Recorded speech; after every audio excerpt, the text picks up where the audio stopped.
11 pesos na aumento sa presyo kan liquefied petroleum gas o LPG, epektibo sa enot na aldaw kan bulan in Pebrero.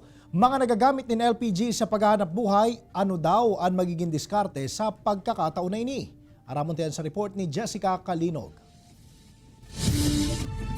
Makalihis ang pag-aumento sa presyo kan krudo asin gasolina. Mga negosyante naman ngunyan ang napaaray sa pagmahal kan LPG. Epektibo ngunyan na aldaw Pebrero 1. An 11.18 hasta 11.20 pesos na price hike sa kada kilo kan household LPG depende sa brand.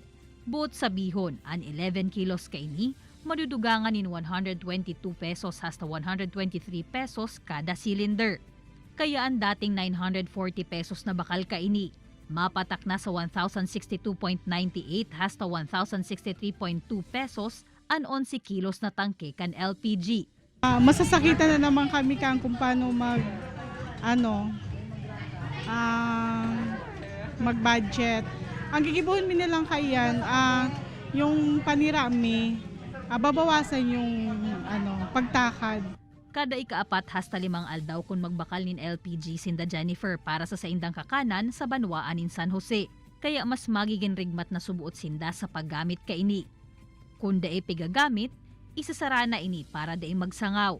Iinaan naman subuot nindaan kalayo sa pagluto tanganing makatipid-tipid. Panibagong adjustment man ini para sa siomai business ni Molray kan banwaan in Goa. Magabat sa bulsa, alaga daing man subuot pwede na daing sinda magamit nin LPG. Nagpe-preheat na lang kami, then pag mainit na, patay, gano'n na lang. Nagtitipid-tipid lang talaga para ma-lessen yung aming mga pag-consume. Sigun sa mga eksperto, ang aumento sa presyo kan LPG, saro subuot sa mga resulta kan padagos na paglangkaw kan demand kan petrolyo sa nasyong China, kasabay kan pagbubukas ng liwat kan sa indang ekonomiya. Kaibanan si Carlo Abunita, Jessica Kalinog, Balitang Bicolandia.